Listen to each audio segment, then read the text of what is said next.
Candy Hooking. I'm Deanna. Today we are looking at the difference between a style of rug hooking that is known as Higgledy Piggledy and hooking that is more directional, right? So more formal and traditional. So the question keeps coming up, how do you hook in the Higgledy Piggledy manner? Is it the proper way to hook? There's a lot of opinions about this, but at the end of the day, these are two completely different styles of hooking. I prefer Higgledy Piggledy, and I will show you examples of it, and I'll tell you why I prefer it.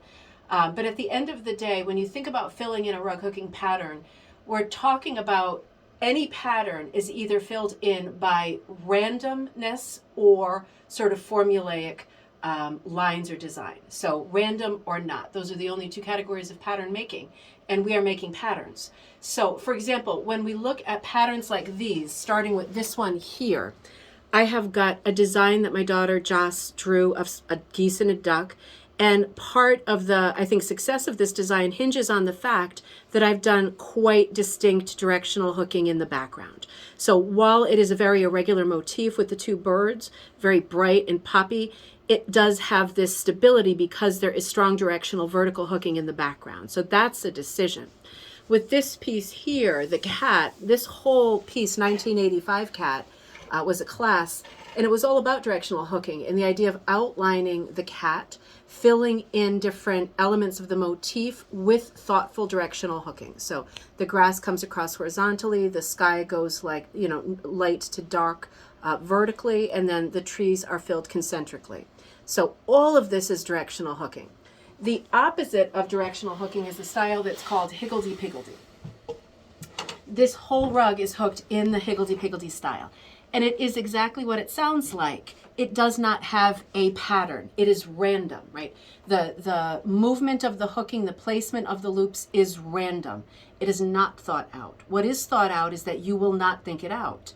So when we're looking at a rug like this, we're looking at loops that have been placed pretty much wherever the next hole would be, or where the person wanted to loop it.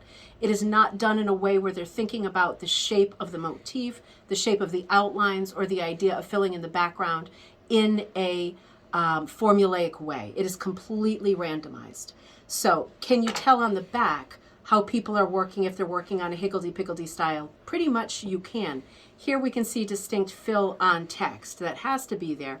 But you can see the rest of it, it doesn't really have a directional sweep to it. And when you look at the loops themselves, they look a bit more, for lack of a better word, messy, right? And very random. This whole idea is like, when you think about it, right, filling in patterns, like the idea of paint by number came in the 1950s, right? 1950, paint by numbers. People get this message that when they get a design, what they need to do is fill in the different shapes, and they just fill them in, right? That is the exact opposite of doing thoughtful directional hooking or painting or anything, because you are just filling in the spot that you are on, and you are not doing it in any particular pattern. So that is the thought behind hooking in the Higgledy Piggledy style. Sometimes people put this style of hooking down because it is not super precise.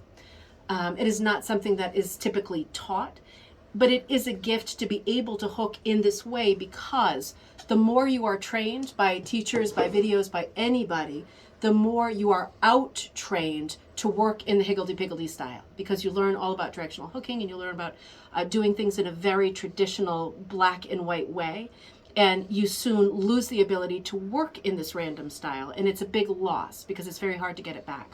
So for example, if I were going to hook something in the Higgledy Piggledy style, and yes, I am using a crochet hook today, I am just literally, I'm not going to put a lot of thought into what direction am I going in? North to south, east to west? Am I outlining something? I'm literally just pulling up loops in any sort of manner. And when you do this, there are a lot of little gaps that we call holidays in rug hooking, but it comes up very differently than if I were going to do something with directional lines, right? That's a very different look. So, for example, this piece here, while it looks wild and crazy, there is a lot of directional hooking in it, right? This is a well thought out piece.